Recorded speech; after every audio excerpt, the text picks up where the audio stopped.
Crime reporters TV ન્યૂઝમાં આપનું સ્વાગત છે।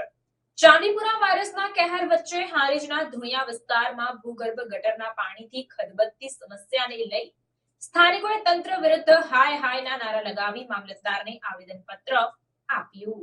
હારીજના ધુણિયા વિસ્તારમાં છેલ્લા ઘણા સમયથી ભૂગર્ભ ગટર ઉભરાવાની સમસ્યા તથા ચોમાસાની ઋતુ દરમિયાન લાંબા સમય સુધી વરસાદી પાણી ભરાઈ રહેવાની સમસ્યાને લઈને ગંદકીનું સામ્રાજ્ય ઊભું થવા પામ્યું છે, જેને લઈને સ્થાનિક લોકોને પારાવાર મુશ્કેલીનો સામનો કરવો પડી રહ્યો છે। સ્થાનિક લોકો દ્વારા નગરપાલિકા તંત્રને અનેકવાર જાણ કરવા છતાં તંત્રના જવાબદાર અધિકારીઓ આંખ આડા કાન કરી રહ્યા હોવાનું લોકોએ જણાવ્યું।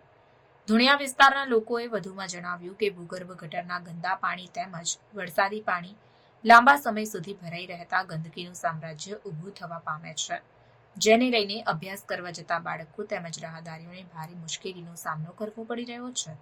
તેમજ તાજેતરમાં ચાંદીપુરા વાયરસના કહેર વચ્ચે તેમના વિસ્તારમાં ગંદુ પાણી ભરાઈ રહેતા રોગચાળો ફાટી નીકળવાની ભીતિ સેવાઈ રહી છે, જેને લઈ ધુણિયા વિસ્તારના સ્થાનિકોએ રેલી સ્વરૂપે મામલતદાર કચેરી પહોંચી નગરપાલિકા હાય હાયના સૂત્રોચ્ચાર સાથે મામલતદારને આવેદનપત્ર પાઠવી ધુણિયા વિસ્તારની સમસ્યાનું સત્વરે નિરાકરણ આવે તેવી માંગ કરી હતી।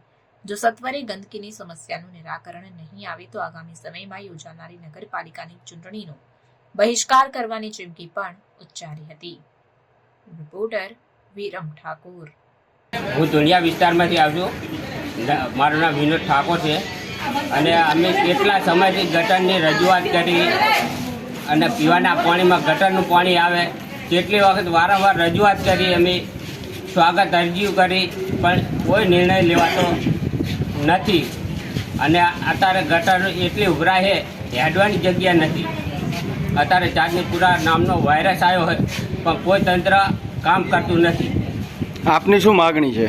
અમારી માગણી કે અમારા વાહમાં પાણીનો નિકાલ કરી આલે, ગારો કાઢી આલે અને જે ગટર છે એ સાફ કરી આલે અને જે રોડ નક્કી થયેલો અમારો મંજૂર થયેલો એ રોડ કરી આપે અમને।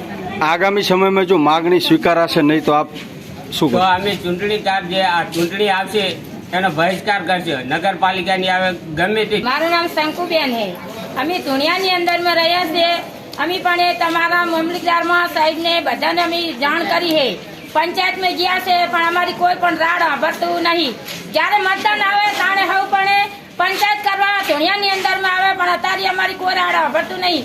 અમારા બાર બચ્ચા કોઈ બાર મંદિર જઈ શકતા નહીં, એટલો અમારા ધુણિયામાં ગંદકી છે અને પાણી અમારે ગટરનું પીવાનું આવે છે, અમારે નાવા ધોવાનું પાણી સારું નહીં આવતું। અમારે કોઈ મીઠું પાણી અમે નહીં ભાર્યું, અમે ખારું પાણી પીએ ગટરનું જ। તમે આવું પાણી પીવો તો લોકો અમે અત્યારે આવું પાણી પીને અમારા બધા માણસો જે છે એ બીમાર પડ્યા છે। અમે કેટલા દવાખાના ભર્યા, કોઈ અમારી રાડ અત્યારે સાંભળતું નહીં। અમે પંચાયતમાં ગયા છે, અમે બધે જઈને આવ્યા પણ કોઈ અમારી રાડ સાંભળતું નહીં। જ્યારે ચૂંટણી આવશે ત્યારે હવે આવશે પણ અમે કોઈ ચૂંટણી વાળાને અમારા ધુણિયાની અંદરમાં કીરવા બેસણા નહીં।